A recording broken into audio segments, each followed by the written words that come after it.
Il faut minimum 30 ans de recul pour se rendre compte des profondes mutations du marché du travail. Premier constat, l'emploi s'est d'abord beaucoup féminisé. Le nombre de femmes en emploi, qu'ils soient salariés ou non, a progressé d'environ 3,6 millions sur la période, pour seulement une hausse de 991 000 pour les hommes.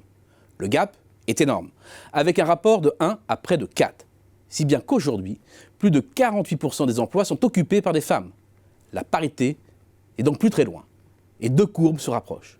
Celle des taux d'emploi, qui rapporte le nombre de personnes en emploi sur la population en âge de travailler les 15 à 64 ans par convention.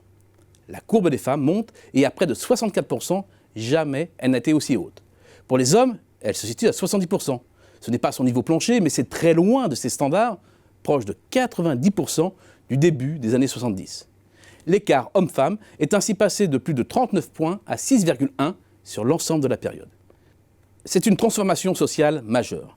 C'est le résultat de la nécessité d'un double salaire à l'ère de la consommation de masse, de la marchandisation des tâches domestiques, qui a été la clé de l'accès aux femmes à des postes plus élevés, mais aussi de la volonté d'une plus forte reconnaissance sociale des femmes et de leur plus forte autonomie financière. La féminisation va de pair avec un deuxième bouleversement, la montée de la tertiarisation des emplois. Sur les 30 dernières années, l'industrie a détruit plus d'1,4 million d'emplois. C'est la marque de la désindustrialisation de la France, mais aussi du recours croissant à l'externalisation. L'agriculture en perd près de 700 000. Un emploi agricole sur deux a disparu depuis 1987. La construction est restée quasiment stable. Et le tertiaire en a gagné près de 7 millions. L'industrie, l'agriculture, le BTP sont très masculinisés. Près de 8 emplois sur 10 sont occupés par les hommes, alors que les femmes sont majoritaires dans le tertiaire. Il y a donc aussi un effet sectoriel dans la féminisation de l'emploi, les postes se créant massivement dans les secteurs les plus riches en emploi féminin. Une autre transformation majeure concerne le statut de l'emploi avec une grande rupture, celle de la montée du salariat. Il y a 30 ans, la salarisation complète de la société était une thèse largement admise. Et pour cause, la part de l'emploi salarié ne cessait de s'élever jusqu'à représenter un peu plus de 91% de l'emploi total au début des années 2000, soit 12 points de plus par rapport au début des années 70.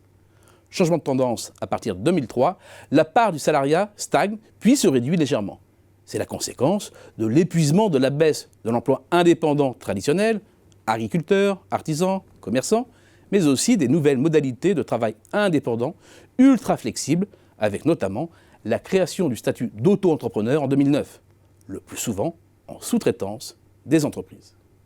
La précarisation du salariat est une autre tendance forte. C'est d'abord la montée du temps partiel, qui concerne aujourd'hui près d'un salarié sur 5, contre à peine plus de 6% au milieu des années 70. Un temps partiel qui, dans bien des cas, est plus subi que choisi. Autre signe, l'intérim, les CDD prennent une place croissante dans l'emploi. Leur part dans l'emploi salarié est passée de 7,2 en 1987 à 13,5% en 2018. Mais l'évolution la plus saillante est l'augmentation du turnover et de la précarité des CDD, dont témoigne la progression de la part des CDD dans les flux d'embauche, passant de 76% en 1993 à 87%, et la part prépondérante des CDD de moins d'un mois, 83%. Autre transformation, l'élévation du niveau général de la formation de la population. C'est bien entendu la conséquence de l'effort appuyé dans le système éducatif, notamment le supérieur. Si bien qu'aujourd'hui, la proportion des personnes en emploi dotées d'un diplôme du supérieur est passée de moins de 13% à quasiment 36% en 30 ans, quand la part des sans diplôme ou titulaires du brevet des collèges est tombée de 53% environ à 21,4%. Attention, le niveau des emplois n'a pas suivi. Des personnes hautement qualifiées, bien souvent des jeunes, sont contraintes d'accepter des emplois en dessous de leurs compétences, chassant par là même des employés qui les occupaient traditionnellement et dont le point de chute est bien souvent Pôle emploi.